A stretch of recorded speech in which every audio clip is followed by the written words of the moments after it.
अगर आप नए सेलर हैं या स्मॉल स्केल सेलर हैं और आपको ऑर्डर्स नहीं आते हैं या आपके सफिशिएंट ऑर्डर्स नहीं मिल रहे हैं, भले ही आप अमेजोन, फ्लिपकार्ट, मीशो या अपनी वेबसाइट से सेल कर रहे हो या किसी भी ई कॉमर्स मार्केट प्लेस पे सेल कर रहे हो, मैं आपको सिर्फ ऐसे 4 मेथड बताने वाला हूं।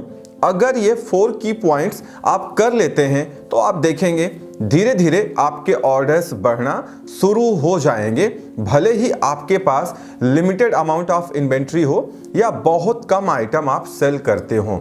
देखिए, जब आप नए सेलर रहते हैं या आपका बिजनेस अभी स्टार्ट हुआ है, भले ही आप किसी भी मार्केट प्लेस पे सेल कर रहे हो, तो सबसे बड़ी प्रॉब्लम वहां पे ये आती है कि आपके प्रोडक्ट्स रैंक नहीं करते हैं। क्योंकि अगर प्रोडक्ट रैंक नहीं कर रहे हैं तो जाहिर सी बात है उसमें सफिशिएंट रिव्यूज नहीं होंगे या उस मार्केट प्लेस की एल्गोरिथम को ये नहीं लग रहा है कि अगर इस प्रोडक्ट को प्रमोट किया जाए तो ये वैल्यू फॉर मनी होगा, या आपका जो सेलर रेटिंग है वो भी मार्केट प्लेस के पास में नहीं है, तो मार्केट प्लेस ये समझ नहीं पा रहा या उसकी एल्गोरिथम ये समझ नहीं पा रही कि इस सेलर में कितना पोटेंशियल है। तो सबसे पहला पॉइंट ये है, अगर आपकी सेल्स कम होती हैं और आप अपनी सेल को बढ़ाना चाह रहे हो, भले ही आप अमेजोन, फ्लिपकार्ट या अपनी वेबसाइट या कहीं भी सेल करते हो, तो सबसे बड़ा जो फैक्टर है जो आप खुद रियलाइज करते होंगे वो है आपका सेल प्राइस। कुछ दिन के लिए आपको थोड़ा सा नो प्रॉफिट नो लॉस का गेम प्ले करना पड़ेगा, लेकिन याद रहे प्राइस डाउन तो रहे, वो super value for money customer को दिखना चाहिए, लेकिन ऐसा भी नहीं होना चाहिए कि आप मजबूरी में सेल कर रहे हो। मतलब ऐसा ना हो कि आप 400 का प्रोडक्ट 100 रुपए में बेचने लगो। अगर आपके कंपटीटर वो प्रोडक्ट या उससे मिलता जुलता प्रोडक्ट 300 रुपए में बेच रहे हैं, अगर आप उस प्रोडक्ट को 200 से 250 रेंज के बीच बेचोगे तो कस्टमर ज्यादा कंफ्यूज भी नहीं होगा कि कहीं ये प्रोडक्ट नकली तो नहीं है, और वो आपका प्रोडक्ट जल्दी खरीद लेगा, जिससे कस्टमर कन्वर्जन रेट आपका बढ़ने लगेगा और धीरे धीरे आपके ऑर्डर्स उस प्रोडक्ट के आने लगेंगे। इसीलिए ये पहला फैक्टर बहुत क्रिटिकल है और आप जानते ही हैं कि सेल प्राइस ही डिसाइड करता है कि कस्टमर आपका प्रोडक्ट खरीदेगा या नहीं खरीदेगा, क्योंकि ये one of the primary factor है। बात करते हैं सेकंड पॉइंट। सेकंड पॉइंट बहुत खास है, वो है आइटम यूनिकनेस। याद रखिए, अमेजोन, फ्लिपकार्ट पे बहुत सारे ऐसे सेलर थे और बहुत सारे ऐसे सेलर आ रहे हैं जो ऐसे प्रोडक्ट लेके आ रहे हैं जो कि प्रोडक्ट अभी फिलहाल ऑनलाइन नहीं बिकता है, या वो ऐसे प्रोडक्ट लॉन्च कर रहे हैं जो इंडिया के कंज्यूमर्स की या कस्टमर्स की बड़ी प्रॉब्लम को सॉल्व कर दे रहा है और बाकी लोग के पास अभी वो प्रोडक्ट नहीं है।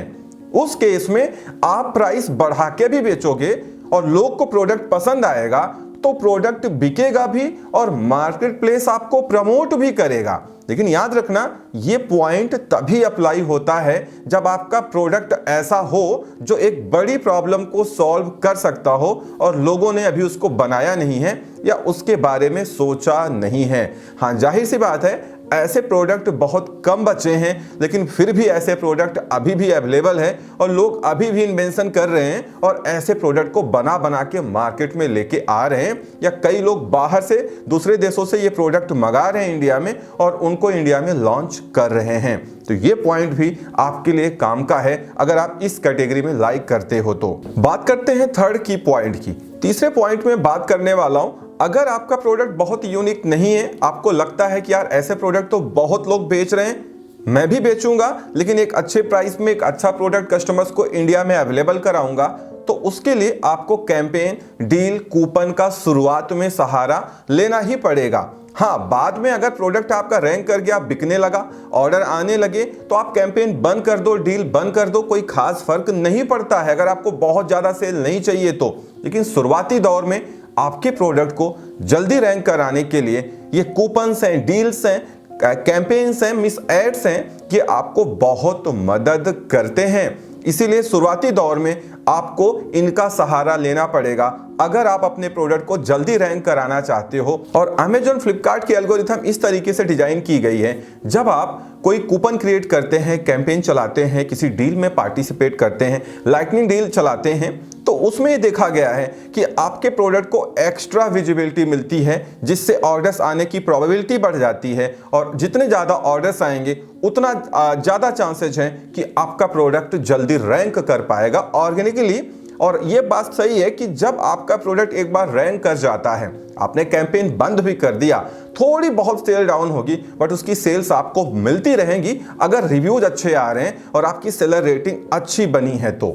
इसीलिए अगर आपके ऑर्डर नहीं आ रहे हैं तो बहुत ज़्यादा पैसा तो नहीं, एक लिमिटेड अमाउंट ऑफ मनी आपको अपने एड्स में इन्वेस्ट करना चाहिए, जिससे आपको सुपर विजिबिलिटी मिल पाए और आपके प्रोडक्ट्स रैंक कर पाएं। बात करते हैं फोर्थ की पॉइंट की, लास्ट बट नॉट लीस्ट। वो है आपके प्रोडक्ट की इमेज और आपके लिस्टिंग की क्वालिटी, की आप लिखते क्या हैं। इंडिया की अगर मैं बात करूं तो इंडिया में 78% कस्टमर्स ऐसे हैं जो प्रोडक्ट इमेज को देख के ही डिसाइड करते हैं कि मुझे खरीदना है या नहीं खरीदना है। अगर आपकी इमेज अच्छी है तो उसके बाद दूसरी नज़र उनकी प्राइस पे होती है, और जब इनका प्रपोर्शन मैच करता है तो कस्टमर ऑर्डर कर ही देता है। वो देखता ही नहीं कि इस आइटम की डायमेंशन कितनी है और ये कितने किलो का है। खैर, आपके लिए प्रॉब्लम बन सकता है कि कई बार लोग ऑर्डर करने के बाद लिखते हैं कि आइटम बहुत छोटा है, बहुत बड़ा है, ये फिट नहीं आ रहा, ये सब। लेकिन बात तो यही है कि अगर आपकी इमेज अट्रैक्टिव है, आपने टाइटल अच्छे से लिखा है और बुलेट पॉइंट्स में अच्छी चीजें मेंशन की हैं उस आइटम को लेकर के, तो कस्टमर आपके आइटम्स को जल्दी खरीद लेते हैं। इसीलिए प्रोडक्ट इमेज ये बहुत मायने रखता है और उसी के साथ में आपका प्राइस, सेल प्राइस का प्रपोर्शन भी मायने रखता है। अगर ये इक्वेशन आप मैच करा पा रहे हैं तो जाहिर सी बात है आपके ऑर्डर्स आएंगे ही आएंगे, कोई रोक नहीं सकता है, क्योंकि यही पॉइंट्स हैं, यही आपको फॉलो करने हैं। जनरली मैंने देखा है कि जिनके ऑर्डर्स कम आते हैं उनकी इमेजेज अच्छी नहीं है। मतलब कहने का यह है कि जो लाइफ स्टाइल इमेजेज होती हैं जिससे लोग अट्रैक्ट होते हैं, ऐसी इमेजेज वो कैप्चर नहीं करा रहे हैं, या जो टाइटल बुलेट पॉइंट लिख रहे हैं वो कुछ भी लिख देते हैं, किसी का भी कॉपी करके लिख देते हैं। कस्टमर उनसे ज़्यादा होशियार, वो जान जाता है कि ये कॉपी पेस्ट कर रहा है, मीन्स कुछ नया नहीं होता है। और उसके साथ में ये भी देखा गया है कि उनका जो प्राइस होता है वो एक तो उसके प्रपोर्शन में मैच नहीं करता है। कई बार प्राइस बहुत ज़्यादा हो जाता है, कई बार कम हो जाता है, और कई बार लोग जैसे ही एक दो पीस बिकता है जल्दी से प्राइस बढ़ा देते हैं कि अब तो घाटा हम कवर ही कर लेंगे। बट ऐसा नहीं होना चाहिए। अगर आपका आइटम बिकने लगा तो प्राइस को एक बार की हाइक मत करिए। मैं ऑलरेडी आपसे बता चुका हूँ, 2%, 3%, 2%, इस तरीके से धीरे धीरे प्राइस को बढ़ाना चाहिए। अदरवाइज अचानक से आपका प्रोडक्ट डी रैंक हो सकता है, क्योंकि एल्गोरिथम आपसे ज़्यादा होशियार है।